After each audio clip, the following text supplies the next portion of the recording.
Hello everyone and a warm welcome to Achievers YouTube channel. नमस्कार दोस्तों, स्वागत है सभी का अचीवर्स यूट्यूब चैनल पर। तो कैसे हो दोस्तों? मैं आशा करता हूँ कि शानदार तरीके से आप अपनी लाइफ को एंजॉय कर रहे हो, अपने सेहत, फैमिली और पढ़ाई का ध्यान काफ़ी अच्छी तरीके से रख रहे हो। दोस्तों, आज मैं आपके सामने सेट नंबर 22 लेकर आया हूँ, जो कि एनटीपीसी का सेट है। इससे पहले सेट 21 तक हो गया है, और जो भी लोग अभी तक सेट 21 को नहीं देखे हैं उनसे मेरा विनती है, मेरा प्रार्थना है, मेरा रिक्वेस्ट है कि आप जाएं और वो सेट नंबर 21 को ज़रूर देखें, क्योंकि जहाँ उसमें जो क्वेश्चंस कराया गया है, वहाँ जो फैक्ट्स दिए गए हैं, वो एग्ज़ाम पॉइंट ऑफ व्यू से काफ़ी इंपॉर्टेंट है।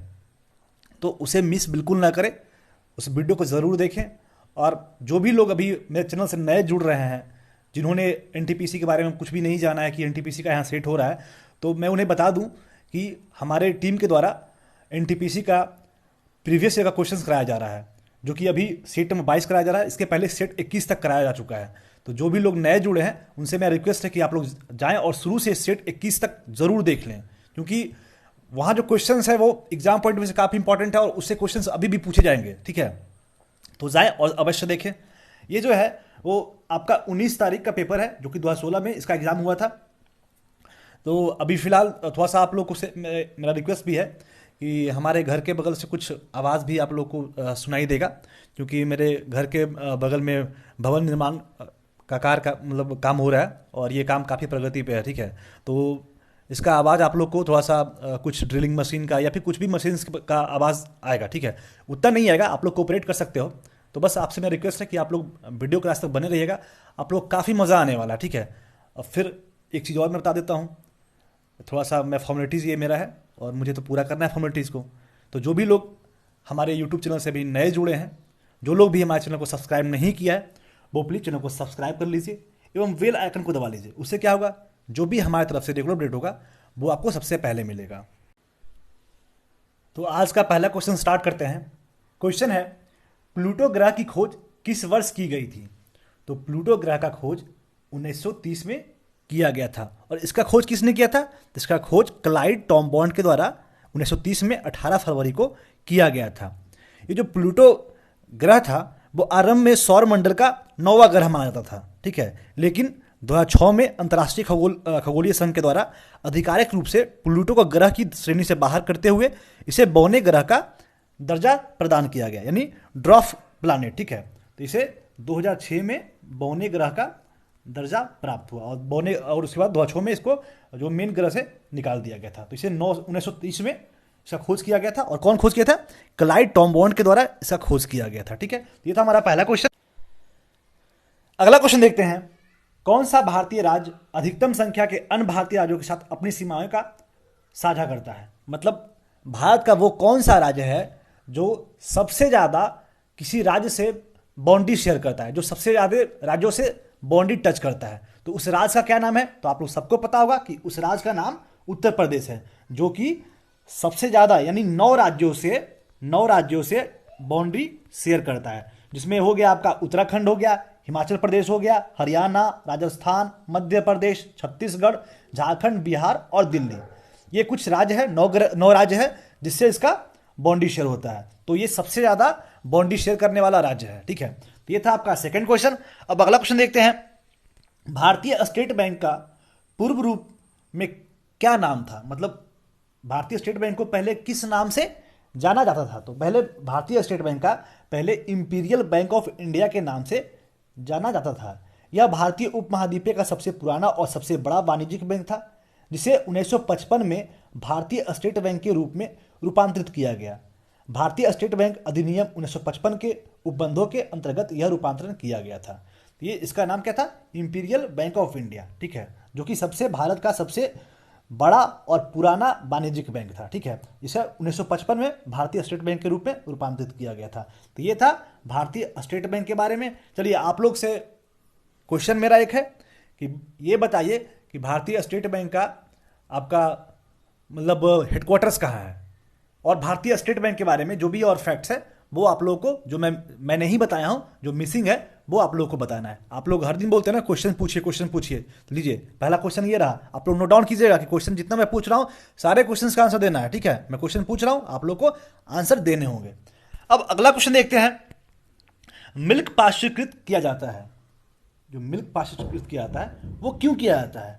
तो इसे दूध में विद्यमान जीवाणु को मारने के लिए इसका मिल्क को पाश्चुरीकृत किया जाता है। दूध में जो उपस्थित बैक्टीरिया को नष्ट करने के लिए दूध का क्वथनांक बिंदु से नीचे गर्म करने की प्रक्रिया ही मिल्क पाश्चुराइजेशन कहलाती है, ठीक है। पाश्चुराइजेशन जो है वो जो सिस्टम है उसके द्वारा दूध को एक निश्चित तापमान पर गर्म करना और उसके बाद इसे शीतल करते हुए दूध में जो भी दूध के अंदर इंसिस्ट करता है बैक्टीरिया, उसको वृद्धि होता है उसके दर को कम किया जाता है। और इस प्रक्रिया का आविष्कार जो किए थे उनका नाम था लुईस पाश्चर, और लुईस पाश्चर से हुआ आपका पाश्चुरीकृत हुआ, ठीक है। तो ये जो थे वो फ्रांसीसी वैज्ञानिक थे, ठीक है, और ये 19वीं शताब्दी में इसका खोज किए थे, आपका पाश्चुरीकृत सिस्टम का, पाश्चुरीकृत जो तरीका है, प्रक्रिया है उसका। ये था आपका फोर्थ क्वेश्चन। अब अगला क्वेश्चन देखते हैं। मृदा में उगने वाले कीटभक्षी पौधे में किस से कमी होता है? अगर जो मृदा में कीटभक्षी पौधे होते हैं वो अगर जो उगते हैं तो वो किस चीज के कमी के कारण कीटभक्षी पौधे उगते हैं? तो वो नाइट्रोजन के कमी से कीटभक्षी पौधे उगते हैं। तो ये था आपका फिफ्थ क्वेश्चन। अब अगला क्वेश्चन देख लेते हैं। चिपको आंदोलन संबंधित है।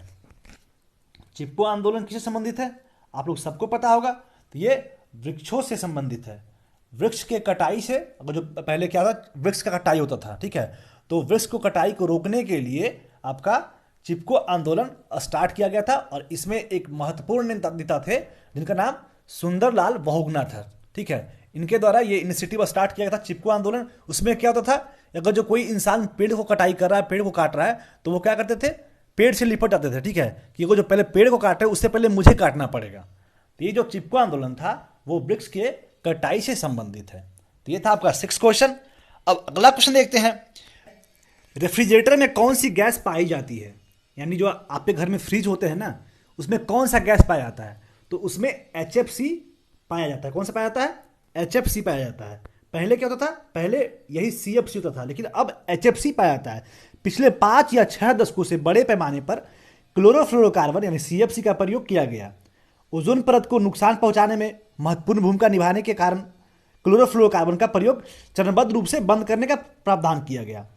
जो भी अभी न्यू रेफ्रिजरेटर आ रहा है उसमें HFC, उसका कुछ है HFC 134A यानी टेट्रा फ्लूरोइथेन नामक प्रशीतक का प्रयोग किया जाता है, जो ओजोन परत को हानि नहीं पहुंचाता है। जो CFC होता था ना, उसे ओजोन परत को काफ़ी हानिकारक, मतलब ये ओजोन परत के लिए काफ़ी हानिकारक था। तो इसीलिए CFC को बंद करके HFC, जो भी न्यू रेफ्रिजरेटर आ रहे हैं उसमें HFC गैस पाया जाता है, जिससे आपका ओजोन परत को हानि नहीं पहुंचाया जाता है। तो ये था आपका 7वां क्वेश्चन। अब अगला क्वेश्चन देख लेते हैं। निम्नलिखित में से चौथा मुगल सम्राट कौन है? मतलब कौन था, है नहीं, कौन था। तो आप लोग को पहले बताना है कि मुगल वंश का पहला सम्राट कौन थे, तो उसका आप लोग को नाम बताना है। ये पूछा चौथा सम्राट, चौथा मुगल सम्राट, तो इनका नाम जहांगीर था, जिनका शासनकाल 1605 से 1627 तक था, ठीक है, 1627 तक। इनका 1627 मतलब 1627 में इनका मृत्यु हुई थी, तब तक इनका शासनकाल था।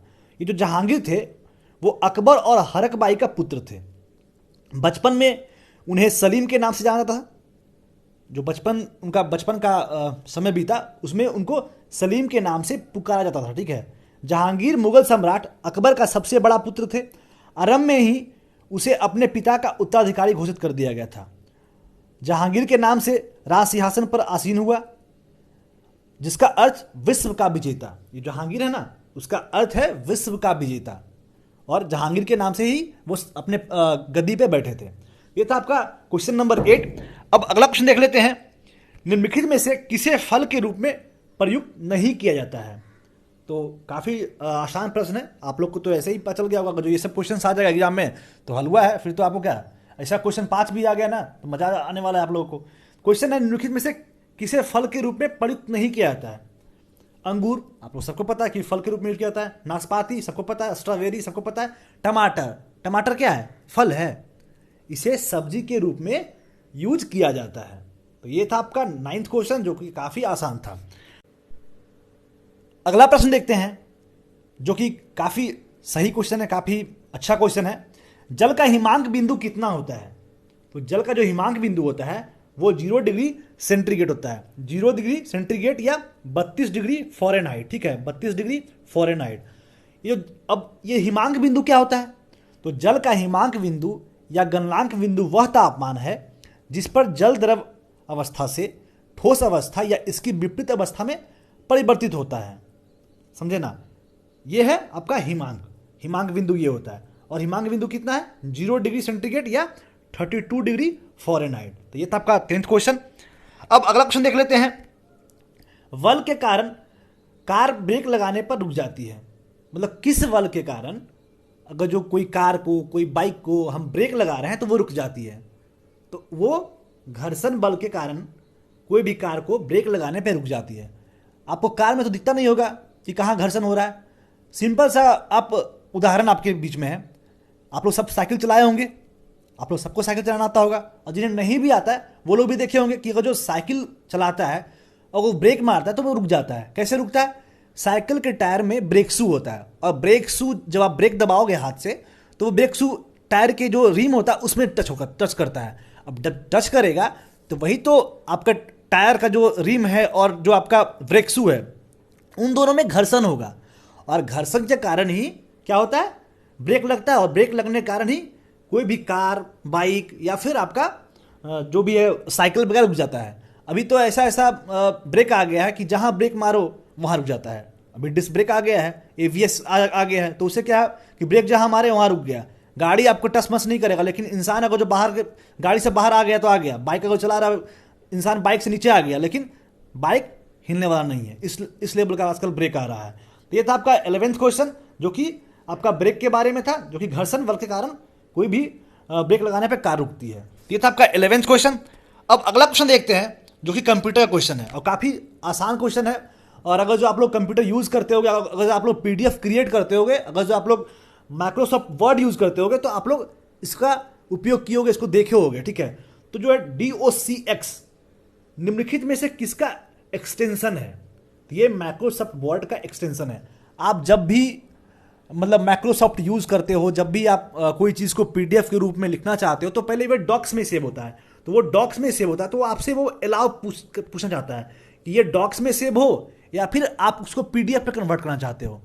तो जो भी माइक्रोसॉफ्ट वर्ड जो था 2017 का, वो उसमें केवल डॉक सिस्टम दिया हुआ था, उसमें पीडीएफ सिस्टम नहीं होता था। जो इधर अपडेटेड है उसमें आपको माइक्रोसॉफ्ट वर्ड से डॉक से पीडीएफ में आप कन्वर्ट कर सकते हो। तो ये था आपका डॉक्स, जो कि माइक्रोसॉफ्ट वर्ड से संबंधित है। तो ये था आपका 12वां क्वेश्चन। अब अगला क्वेश्चन देखते हैं। वह खेल जिसमें विपक्षी टीम के खिलाड़ी को स्पर्श करते हैं और स्पर्श करते वह आउट हो जाता है, वो खेल को क्या कहते हैं? काफी आसान प्रश्न है। आप लोग अभी तो फिलहाल ये गेम जो हो गया है वो आपको टीवी वगैरह पे भी आना स्टार्ट हो गया है, और आप लोग जब गांव में बच्चे होंगे या जो भी अभी भी जाते होंगे, या फिर गांव में क्या शहरों में भी लोग खेलते हैं, तो उस गेम का नाम कबड्डी है। आप लोग सब लोग खेले होंगे। कबड्डी कबड्डी कह के एक घर से जो अपने घर से दूसरे घर में जाते हैं रेडर बन के और टच करते हैं। अगर कोई इंसान को टच कर गए तो वो आउट हो गया, और आप फिर टच करके अपने घर में भाग आते हैं। अगर जो उस टीम के खिलाड़ी आपको कोई पकड़ लिया तो आप वहाँ आउट हो जाओगे, लेकिन अगर जो उसको टच करते हुए आप अपने जोन में भाग के आ जाओ तो वो इंसान आउट होता है। तो वो कबड्डी गेम है, जो कि आपको अगले जोन में जाके आपको टच करना होता है, उससे वो प्लेयर आउट होता है। काफ़ी आसान प्रश्न था। अगर जो ऐसे प्रश्न आएंगे तो आप लोग एनटीपीसी को तो कबाड़ ही दोगे। ऐसा होगा ही नहीं कि आपको एनटीपीसी में नहीं होगा। वैसे आप लोग मेरे से बने रहिए, हम लोगों के टीम के साथ बने रहिए, आप लोगों का पक्का रिजल्ट होने वाला है। ठीक है, जैसे जैसे मैं क्वेश्चंस करा रहा हूँ, जिस लेवल का मैं क्वेश्चन करा रहा हूँ, अभी क्या है कि 38 सेट्स चलेंगे, उसके बाद कुछ मॉक करवाऊंगा, जो कि एग्जाम पॉइंट ऑफ व्यू से काफ़ी इंपॉर्टेंट होगा। जो मोस्ट इंपॉर्टेंट क्वेश्चन होगा वो मैं करवाऊंगा, उससे आप लोग को काफ़ी सहूलियत मिलेगा। और मैं आपको एश्योर करता हूँ कि आपको एनटीपीसी किसी भी हाल में करना है और करवाऊंगा। तो ये है हम लोग का अनाउंसमेंट है, और ऐसा प्रतिज्ञा लेकर ही हम लोग ये इनिशिएटिव स्टार्ट किए हैं। तो ये था आपका क्वेश्चन नंबर 13। अब अगला क्वेश्चन देखते हैं। गोलकुंडा बंदरगाह का निर्माण किस राजवंश के शासनकाल के दौरान किया गया था? तो ये काकतीय राजवंश के द्वारा गोलकुंडा बंदरगाह का निर्माण किया गया था। ये जो गोलकुंडा है ना, वो आपका सिकंदराबाद में है। ठीक है, सिकंदराबाद और हैदराबाद दोनों आसपास में ही है। और सिकंदराबाद हैदराबाद से जो एक दूसरे को अलग करता है, जोड़ता है, वो हुसैन सागर झील है। हुसैन सागर झील के इधर हो गया आपका सिकंदराबाद और उधर हो गया हैदराबाद। तो ये था गोलकुंडा बंदरगाह। और गोलकुंडा बंदरगाह के बारे में और भी कुछ जानना है, और भी जो कुछ फैक्ट्स है, तो गोलकुंडा बंदरगाह या गोलकुंडा किले का निर्माण जो किया गया था वो सर्वप्रथम काकातीय राजवंश के द्वारा कराया गया था। काकातीय राजवंश ने कोंडलपल्ली किले के साथ साथ अपनी पश्चिमी सीमाओं की सुरक्षा के लिए एक भाग के रूप में इस किले का निर्माण कराया था। इस किले को मजबूती प्रदान करने के लिए इसका पुनर्निर्माण काकातीय शासक प्रतापरुद्र द्वारा कराया गया था। बाद में मुशनुरी नायकों द्वारा किले को मजबूती प्रदान की गई। बाद में यह किला मध्यकालीन सल्तनत काल में कुतुब शाही राजवंश 1518 से 1687 की राजधानी बना रहा। कुतुब शाही राजवंश का ये राजधानी बना। तो था गोलकुंडा बंदरगाह। एक बार मुझे जाने का अवसर मिला था सिकंदराबाद और हैदराबाद, तो मैंने देखा था। बहुत अच्छा इमारत है, बहुत अच्छा भवन है, काफ़ी विशाल भवन ये जो है भवन है, और इसे काकातीय राजवंश के द्वारा बनाया गया था। तो ये था आपका गोलकुंडा बंदरगाह के बारे में, गोलकुंडा किला के बारे में। अगला जो मैं प्रश्न कराने वाला हूं, जो आपके परीक्षाओं के लिहाज से वो काफ़ी इंपॉर्टेंट होने वाले हैं, और पहले के परीक्षाओं में भी ये क्वेश्चन हमेशा पूछे गए हैं। क्वेश्चन है, काकोरी और आलमनगर स्टेशन के मध्य काकोरी कांड की घटना किस वर्ष घटी थी?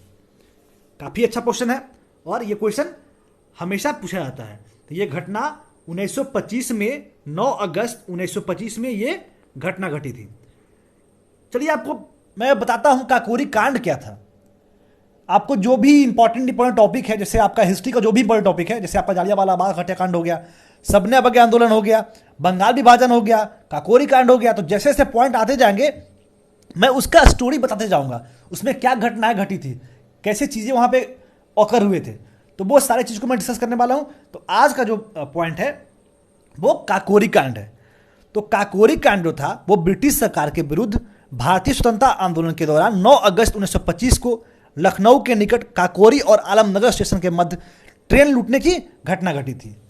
यह जो था वो 9 अगस्त 1925 में हुए काकोरी कांड का मुकदमा 10 महीने तक चला था, जिसमें राम प्रसाद बिस्मिल थे, राजेंद्र लाहिरी, रोशन सिंह, अशफाक उल्ला खां, ये लोगों को फांसी की सजा हुई थी। ये जो घटना थी वो भारत के स्वाधीनता आंदोलन में काकोरी कांड का बहुत ही ज़्यादा इंपॉर्टेंस रहा था, लेकिन इसके बारे में बहुत ज़्यादा चीज़ें सुनने को नहीं मिलती है। इसकी वजह यह भी है कि इतिहासकारों ने काकोरी कांड को बहुत ज़्यादा अहमियत नहीं दी थी। लेकिन यह कहना गलत नहीं होगा कि काकोरी कांड ही वह घटना थी जिसके बाद देश में क्रांतिकारियों के प्रति लोगों को नज़रिया बदलने लगा था, और वे पहले से ज़्यादा लोकप्रिय होने लगे थे। उनको काफ़ी अहमियत मिलने लगा था, उनको काफ़ी रेस्पेक्ट मिलने लगा था। ठीक है, 1922 में चौरा चौरी जो हत्याकांड हुआ था, उसके बाद जब गांधी जी ने असहयोग आंदोलन को वापस ले लिया था, तब भारत के जो युवा वर्ग थे वो काफ़ी निराश हो गए थे। उनका जो निराकरण हुआ था वो काकोरी कांड के थ्रू ही हुआ था। जब 9 अगस्त 1925 में क्रांतिकारियों के द्वारा जो एक काकोरी कांड किया गया था, उसमें एक ट्रेन में डकैती डाली गई थी। इस घटना को काकोरी कांड के नाम से जाना जाता है। क्रांतिकारियों का मकसद ट्रेन से सरकारी खजाना लूटकर उन पैसों से हथियार खरीदना था, ताकि अंग्रेजों के खिलाफ युद्ध को मजबूती से लड़ सके। ठीक है, अंग्रेज के पास क्या होता था? हथियार होता था। इनके पास अच्छे अच्छे हथियार नहीं होते थे, इसलिए उनका मोटो था कि हम ट्रेन को लूटेंगे और उससे जो पैसे होंगे उससे हम उसको लूट के पैसा के थ्रू हथियार हम कर देंगे। काकोरी ट्रेन जो डकैती हुआ था उसमें खजाना लूटने वाले क्रांतिकारी देश के विख्यात क्रांतिकारी संगठन हिंदुस्तान रिपब्लिक एसोसिएशन के सदस्य थे।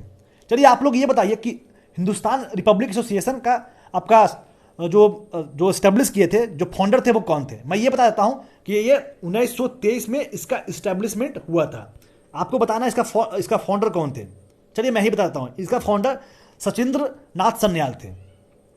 जो हिंदुस्तान रिपब्लिक एसोसिएशन था, सचिंद्र नाथ सन्याल के द्वारा इसे इस्टेब्लिश किया गया था। तो जो ये आपका ट्रेन डकैती था उसमें कुल 4,601 रुपया लूटे गए थे। ठीक है, उस समय 4,601 रुपया काफ़ी ज़्यादा रकम होता था। और जो लोग, जितने डकैत थे, जितने लोग इसमें लूटने गए थे, जो भारतीय क्रांतिकारी ये तो अंग्रेज का कहना था ना कि डकैत है, लेकिन हम लोग तो क्रांतिकारी थे ना, हम लोग देश के प्रति वो अच्छे कार्य कर रहे थे ना, उनका तो देश के लिए अच्छा मोटो था। तो उनमें 25 क्रांतिकारी थे। इस घटना के बाद देश के कई हिस्सों में बड़े स्तर पर गिरफ्तारियां हुई, बहुत ज़्यादा गिरफ्तारी हुआ। हालांकि काकोरी ट्रेन डकैती में 10 आदमी ही शामिल थे, लेकिन 40 से ज़्यादा लोग को गिरफ्तार किया गया था। ठीक है, तो ये था आपका काकोरी कांड। आप लोग को आई होप काफ़ी मज़ा आया होगा। तो ये 1925 में ये घटना हुआ था, 9 अगस्त 1925 में यह घटना हुआ था। अब अगला प्रश्न देख लेते हैं। 2019 का दादा साहब फाल्के पुरस्कार किसे सम्मानित किया गया? यानी जो 2019 का दादा साहब फाल्के पुरस्कार है उसे किन्हें सम्मानित किया गया? तो ये अमिताभ बच्चन, हमारे इस सदी का नायक अमिताभ बच्चन को 2019 का दादा साहब फाल्के पुरस्कार से सम्मानित किया गया। चलिए ये बताइए 2020 का दादा साहब फाल्के पुरस्कार किसे मिलना है? आप लोग को बताना है। मैं थोड़ा सा क्लू दे देता हूँ। ये जो एक्टर थे वो सुपर 30 के एक्टर हैं, और सुपर 30 के बारे में जानते हैं आप लोग?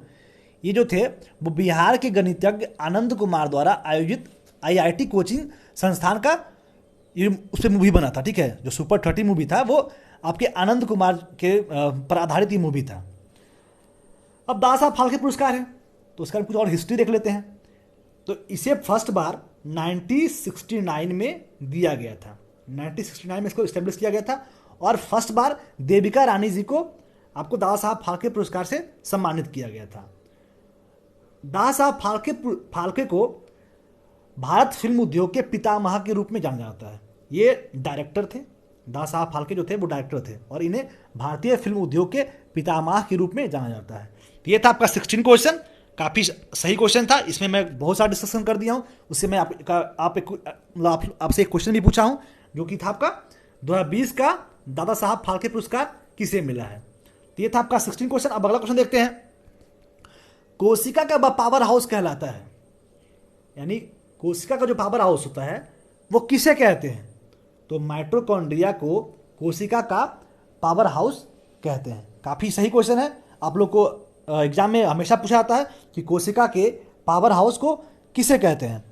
तो जो माइटोकॉन्ड्रिया होती है वो कोशिका का पावर हाउस कहा जाता है, क्योंकि यह कोशिकाओं के लिए सर्वाधिक ऊर्जा उत्पन्न करने वाला एडेनोसिस ट्राइफॉस्फेट यानी ATP उत्पन्न करने के लिए उत्तरदायी है। कोशिकीय ऊर्जा की आपूर्ति के अलावा माइटोकॉन्ड्रिया अन्य कार्यों जैसे संकेतन, कोशिकीय विभेदन, मृत कोशिका के साथ कोशिका चक्र और कोशिका वृद्धि को नियंत्रित करने की प्रक्रिया को संपोषित करता है। ये था आपका माइटोकॉन्ड्रिया के बारे में बात, जो इसका और क्या क्या कार्य है उसके बारे में बात था, और इसको पावर हाउस के रूप में जाना जाता है। ये था आपका 17 क्वेश्चन। अब अगला क्वेश्चन देखते हैं। केवल एक तत्व से निर्मित होने वाला एकमात्र रत्न है, तो उस रत्न का नाम हीरा है, और इस पे सब लोग लुभे हुए रहते हैं। हीरा जो है वो सबसे सबसे सबसे मतलब आपका बहुमूल्य रत्न है। ठीक है, हीरा जो है वो एकमात्र ऐसा रत्न है जो केवल एक तत्व बोले तो कार्बन से निर्मित होता है। यह प्राकृतिक रूप से पाया जाने वाला सबसे कठोर और सबसे मूल्यवान पदार्थों में से एक है। अपनी कठोरता के कारण यह सभी रत्नों से सबसे अस्थायी रत्न माना जाता है। जो इसका कठोरता होता है ना, इसीलिए इसे सबसे अस्थायी रत्न माना जाता है। तो ये था आपका 18 क्वेश्चन।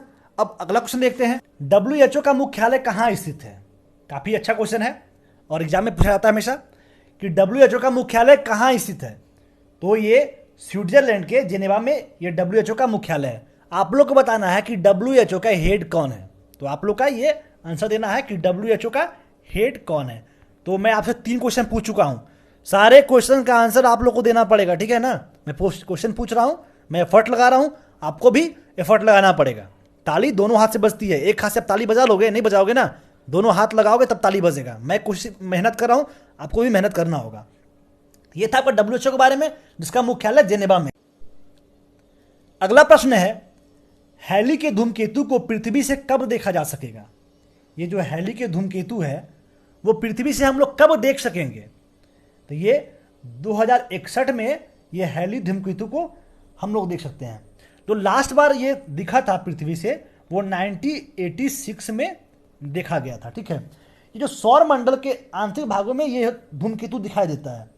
अगली बार इस धूमकेतु को 2061 में देखा जा सकेगा। यह जो है वो एक अल्पकालिक धूमकेतु है, ठीक है, जिसे प्रत्येक 75 से 76 वर्ष के गैप में के अंतराल में यह पृथ्वी से देखा जा सकता है।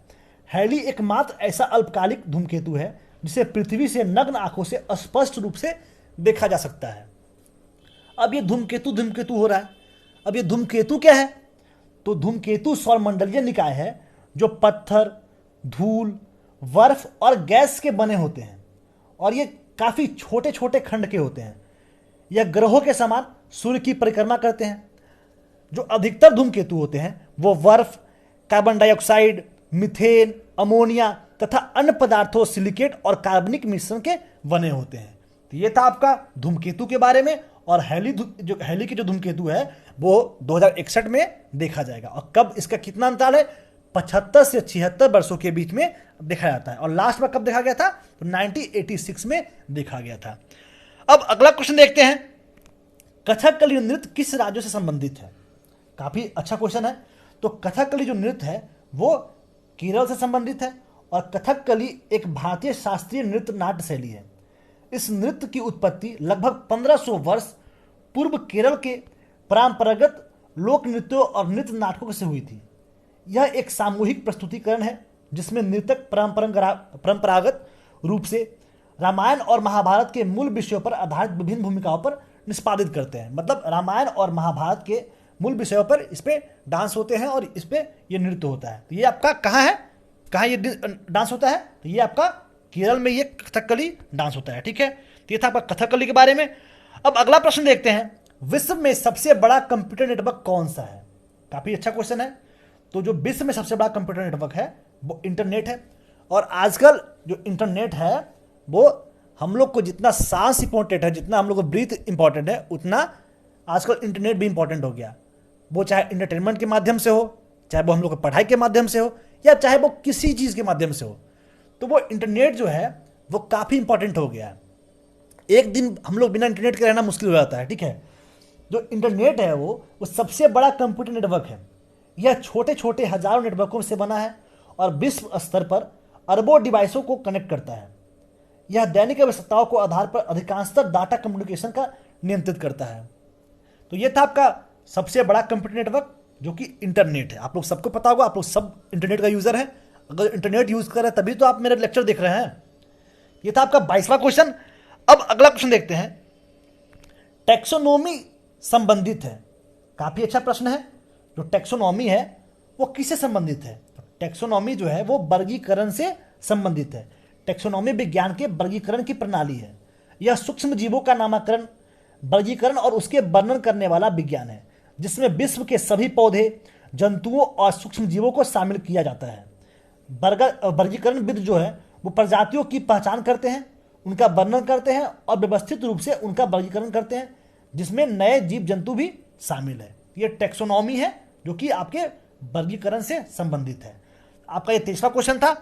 अब अगला क्वेश्चन देखते हैं, भारतीय स्टेट बैंक का अध्यक्ष कौन है? ये अभी का करंट अफेयर्स है। तो भारतीय स्टेट बैंक का अध्यक्ष दिनेश कुमार खारा जी हैं जो कि आपके भारतीय स्टेट बैंक के अध्यक्ष के रूप में इन्हें बनाया गया है। चलिए आप ये बताइए, भारतीय स्टेट बैंक के प्रथम अध्यक्ष कौन थे और इससे पहले कौन अध्यक्ष थे? ये दोनों प्रश्न का आप लोग को आंसर देना है। तो ये था आपका 24वां क्वेश्चन। अब अगला प्रश्न देखते हैं, वायु से नमी अवशोषित करने की प्रक्रिया को क्या कहते हैं? तो जो वायु से जो नमी का अवशोषण किया जाता है उसको नियाद्रीकरण कहते हैं। क्या कहते हैं? नियाद्रीकरण। और इस प्रक्रिया में प्रायः वायु के शीतलन या तापन द्वारा नियाद्रीकरण की प्रक्रिया निष्पादित की जाती है। शीतलन या तापन के साथ नियाद्रीकरण का प्रयोग कई वातानुकूलन उपयोगों में किया जाता है। तो ये था आपका नियाद्रीकरण जो कि वायु से नमी को अवशोषित करने का सिस्टम है। तो ये था आपका 25वां क्वेश्चन। अब अगला प्रश्न देखते हैं, चिकित्सा शास्त्र के जनक के रूप में किसे जाना जाता है? तो काफी आसान प्रश्न है। आप लोग सबको पता होगा कि हिप्पोक्रेटस जी को चिकित्सा शास्त्र के जनक के रूप में जाना जाता है क्योंकि वह चिकित्सा पद्धति के कारण तर्क और विज्ञान का प्रयोग करने वाले प्रथम चिकित्सक थे। हिप्पोक्रेटस से पूर्व चिकित्सा पद्धति को जादू, अंधविश्वासों और अलौकिक तत्वों से परिपूर्ण माना जाता था, लेकिन वह प्रथम चिकित्सक थे जिन्होंने चिकित्सा पद्धति को विज्ञान के रूप में स्वीकार किया था और इसे धर्म से अलग किया था। पहले इसे जादू टोना, अंधविश्वास या कुछ भी हो रहा है तो ऐसे ऐसे माना जाता था, लेकिन ये आपका हिपोक्रेटस का देन है कि इसे विज्ञान के रूप में माना गया। ठीक है, ये था आपका चिकित्सा शास्त्र के बारे में बात, जिसका जनक हिपोक्रेटस को जाना जाता है। अब अगला प्रश्न देखते हैं, विश्व विख्यात टेनिस खिलाड़ी राफेल नडाल किस देश से संबंधित है? काफी शानदार प्लेयर हैं जो कि स्पेन से संबंधित है। इनका स्पेन जो है वो देश है, और राफेल नडाल जो है, इनके बारे में कुछ भी कहें तो वो कम है। ये जो है वो पेशेवर टेनिस खिलाड़ी हैं। इन्होंने टेनिस के इतिहास में क्ले कोर्ट का सबसे महान खिलाड़ी माना जाता है। ठीक है, इसीलिए इन्हें द किंग ऑफ क्ले की उपाधि प्रदान की गई है। नडाल जो है वो आपका कितना ग्रैंड स्लैम जीते हैं वो आपको बताना है। ठीक है, वो मैं नहीं बताऊंगा, वो आपको बताना है। क्वेश्चन आपका अगला क्वेश्चन हो गया कि जो नडाल थे वो कितने ग्रैंड स्लैम जीते हैं। इन्होंने आपका ओलंपिक के सिंगल में स्वर्ण पदक भी जीता है। 2008 के, सॉरी मैं ही बताता हूं, ये सब मिला के 18 एटीपी जीते हैं। कितना? 18 एटीपी जीते हैं। उसके बाद से ये डेविस कप जो हुआ 2019 में हुआ, उसका भी विनर है। फिर 2018 का फ्रेंच ओपन भी इन्होंने जीता है, 2017 का फ्रेंच ओपन इन्होंने जीता है, और 2019 का 2017, 18, 19 ये तीनों फ्रेंच ओपन इनके द्वारा ही जीता गया है। इसके बाद अमेरिका ओपन था, जो यूएस ओपन था, वह 2019 का इनके द्वारा ही जीता गया है, और 2017 का भी अमेरिका ओपन इसी के द्वारा जीता गया था। तो ये था आपका राफेल नडाल के बारे में बात। काफी शानदार व्यक्ति हैं जो कि स्पेन देश से संबंधित हैं। ठीक है, अब अगला प्रश्न देखते हैं, निम्नलिखित में से कौन से ट्रॉफी फुटबॉल से संबंधित नहीं है? तो आपका सुब्रतो कप है जो कि फुटबॉल से संबंधित है, डुरंड कप है ये भी है, संतोष ट्रॉफी ये काफ़ी फुटबॉल का शानदार आपका फुटबॉल मतलब ट्रॉफी है, और इसमें काफ़ी अच्छा गेम होता है। ये तीनों सुब्रतो कप, डुरंड कप, संतोष ट्रॉफी, ये तीनों जो गेम है वो फुटबॉल गेम से संबंधित है। लेकिन जो ये केडी सिंह बाबू ट्रॉफी है वो हॉकी खेल से संबंधित है। ये जो केडी सिंह बाबू ट्रॉफी है वो कुंवर दिग्विजय सिंह के नाम पर ट्रॉफी का नामकरण किया गया था।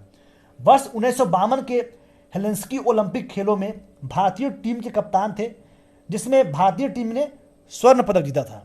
तभी ये केडी सिंह बाबू ट्रॉफी स्टार्ट किया गया था, इनके नाम पे स्टार्ट किया गया है, जो कि हॉकी से संबंधित है। बाकी तीनों जो कप है, सुब्रतो कप, डुरंड कप और संतोष ट्रॉफी, ये तीनों फुटबॉल गेम से संबंधित है।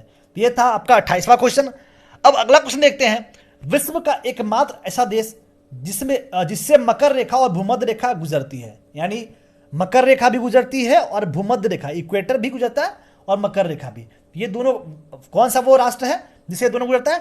तो इसका नाम ब्राजील है, और ब्राजील से मकर रेखा और भूमध्य रेखा दोनों गुजरता है। अब चलिए ब्राजील आया, ब्राजील का नाम है, तो ब्राजील से कुछ जुड़े फैक्ट देख लेते हैं जो कि आपके एग्जाम पॉइंट ऑफ व्यू से काफी इंपॉर्टेंट होने वाले हैं। तो वो आपको क्या करना है, वो जो मैं फैक्ट्स बता रहा हूं उसको आपको अपने कॉपी पर नोट डाउन कर लेना है। ठीक है, तो जो ब्राजील है उसको सांपों का देश भी कहा जाता है। ठीक है, विश्व का 5वां सबसे बड़ा देश ये है ब्राजील। ठीक है ना। उसके बाद ये जो ब्राजील है वो साउथ अमेरिका कॉन्टिनेंट में पाया जाता है, आपको सबको पता होगा। और जो ब्राजील है वो ऑलमोस्ट कंट्रीज से अपना बाउंड्री शेयर करता है, यानी बाउंड्री टच करता है। सिर्फ 2 कंट्री है यहां, एक इक्वाडोर है और दूसरा कौन है? दूसरा चिली है। यही 2 कंट्री है जिससे ब्राजील अपना बाउंड्री शेयर नहीं करता है। बाकी जितने सारी कंट्रीज आपके साउथ अमेरिका कॉन्टिनेंट में है, सारे से आपका ब्राजील का बाउंड्री शेयर होता है। यहां पे क्या होता है, कॉफी का सबसे ज्यादा प्रोडक्शन होता है। ठीक है, और जो कॉफी का जो प्रोडक्शन होता है वो उसमें 2 टर्म है, एक फजेंडा, एक टेरारोसा। टेरारोसा जो है वो आपका सॉइल का नेम है जहां पे कॉफी का उत्पादन होता है, और जो फजेंडा है वो बगान का नाम है जहां पे कॉफी का उत्पादन किया जाता है। उसके बाद से यहां पे एक बालसा लकड़ी पाया जाता है जिसको जीवन रक्षक नौकाएं कहा जाता है। तो ये था आपके कुछ ब्राजील के बारे में बात था। उसके बाद एक चीज और, शुगर केन का प्रोडक्शन सबसे ज्यादा यहां किया जाता है, समझे। यहां ब्राजील का जो राजधानी है वो ब्रासीलिया है, आप लोग सबको पता होगा। तो ये था आपके बारे में ब्राजील के बारे में बात। आपको एक चीज और, हाँ, रियो डी जनेरियो एक शहर है। चलिए आप लोग को बताइए रियो डी जनेरियो क्यों इंपॉर्टेंट है। और ये जो है वो आपको इतिहास के बारे, इतिहास क्या, आपके पर्यावरण के लिए काफ़ी इंपॉर्टेंट हुआ था। रियो डी जेनेरियो का एक बार बात आया था, वो क्यों इंपॉर्टेंट है, तो वो आप लोग को बताना है। तो ये था आपके ब्राज़ील के बारे में। अब मूव करते हैं आज का आखिरी क्वेश्चन। क्वेश्चन क्या है वो देखिए, एशिया का पहला शहर जिसने ओलंपिक खेलों की मेजबानी की।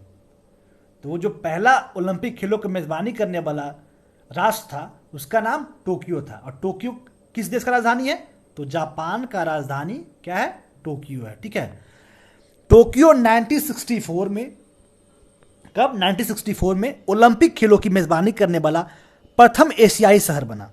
1964 में पहली बार ग्रीष्मकालीन ओलंपिक खेलों का आयोजन एशिया में किया गया और पहली बार खेलों की रिकॉर्डिंग विदेशी देशों के भेजे जाने के आवश्यकता के बिना अंतर्राष्ट्रीय स्तर पर इसका प्रसारण किया गया था।